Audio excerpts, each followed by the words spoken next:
ازيكم يا حبايب قلبي؟ عاملين ايه؟ يا رب تكونوا بخير. تعالوا نعمل اجنحة الفراخ المشوية بتتبيلة فوق الروعة، حاجة كده عظمة. جربيها وان شاء الله تعجبك قوي.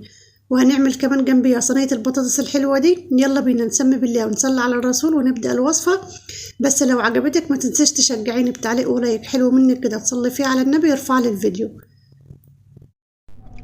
اول حاجه مسكت الاجنحه غسلتها كويس قوي وشلت الحته الرفيعه اللي هي بتبقى تحت هنا كده، ايه، في الجناح بالشكل ده كده اهي. وغسلتهم كويس قوي تحت الحنفيه بميه فاضيه. هرش عليهم معلقه من الدقيق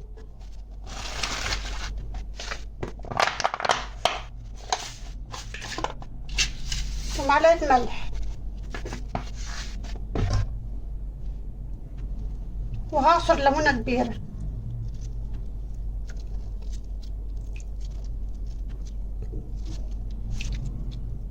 هرمي القشره فيهم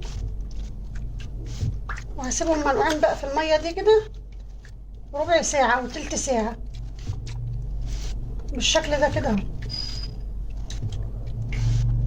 هيشدوا لي بقى اي ريحه زفره في الاجنحه بتاعتي. نقعت الاجنحه ربع ساعه في المحلول اللي عملته لها، وبعد كده شطفتها تحت الحنفيه.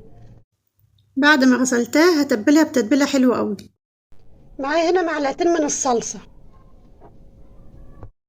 هحط عليها معلقه من الصويا صوص بالشكل ده كده اهو. ما عندكيش صويا صوص حط مكانها معلقه كاتشب كبيره.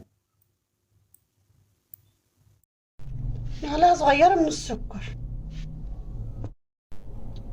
هضيف كمان معلقه زبادي او معلقه اللبن رايب لو عندك. معلقه الزبادي بتطريها وبتخليها حلوه.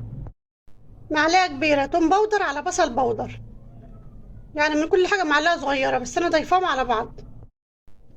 هضيف بقى التوابل، معلقه فلفل اسمر صغيره ومعلقه من البابريكا. دي بابريكا مدخنه بتبقى حلوه قوي في الفراخ وفي المشويات عموما. معلقه كزبره ناشفه.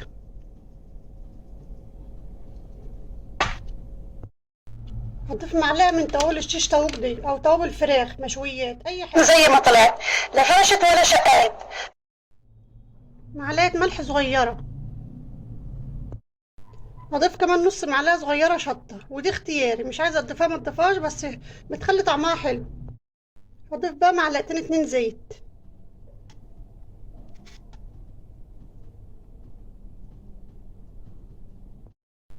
هقلب بقى كل التتبيله مع بعضها كده.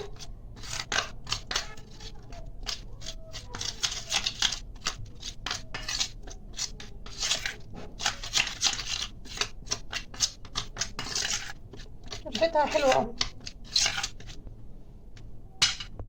بعد ما خلصت التتبيله هضيفها بقى على الاجنحه، والاجنحه تكون منشفاها كويس قوي من الميه عشان خاطر تشرب من التتبيله كويس.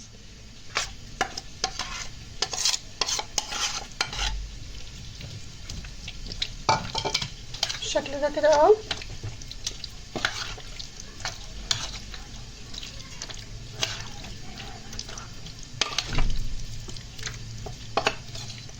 هسيبها بقى منقوعه في التتبيله دي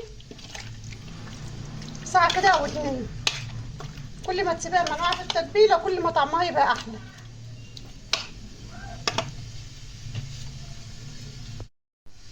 بعد ما نقعت الاجنحه بتاعتي في التتبيله ساعتين في التلاجة، طلعتها عشان اشوي.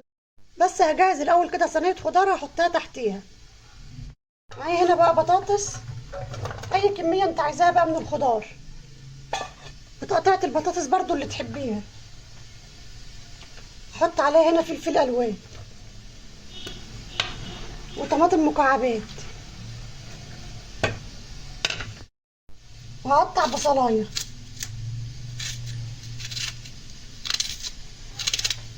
بتاعها شويه بالشكل ده كده اهو.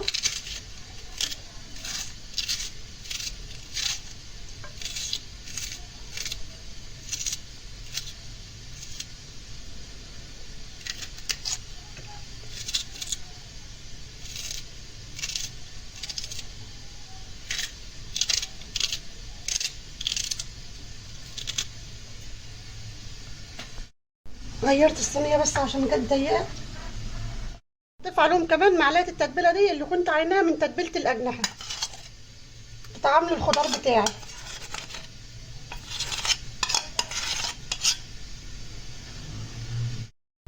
هضيف عليهم معلقه بابريكا صغيره،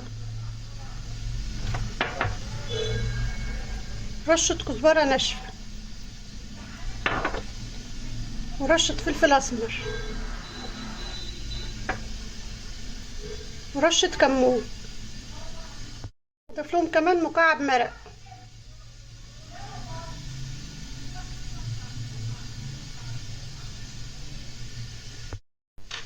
وهقلب كل ده بقى.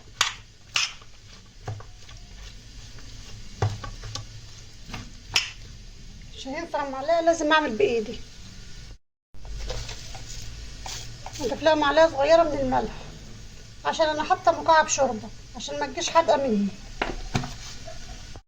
دعكت البطاطس والخضار بتاعي مع التوابل بايديا كلهم عشان خاطر يشربوا من التوابل حلو. مش هضيف للصينيه ميه، هسيب الخضار يستوي منه فيه كده وهو في الفرن. لو حسيت ان هي نشفت ومحتاجه ميه هضيف لها ربع كوبايه ميه بس. وادي الاجنحه بتاعتي، تعالوا بقى نروح على الفرن. حطيت الصينيه على البلاطه من تحت زي ما انتوا شايفين كده، ودي شبكه كنت حطاها في الفرن عشان تسخن، عشان لما ارص عليها الاجنحه ما تلزقش فيها. اول ما ارص عليها الاجنحه تاخد صدمه على طول. سخنتها وحطيتها على صينيه الخضار زي ما انتوا شايفين كده، وهرص عليها بقى الاجنحه بتاعتي.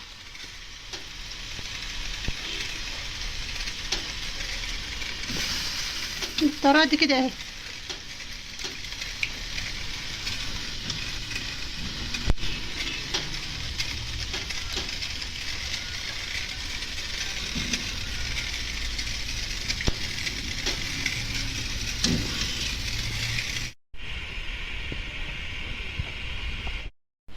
غطيتها بورق فويل زي ما انتوا شايفين كده. اول نص ساعه سبتها على البلاطه. هرفع بقى الورقه وهرفعها على الشبكه من فوق. بسم الله. بالشكل ده كده اهو. رفعتها على الشبكه من فوق زي ما انتوا شايفين كده اهو، وهسيبها بقى ربع ساعه او تلت ساعه بالكتير.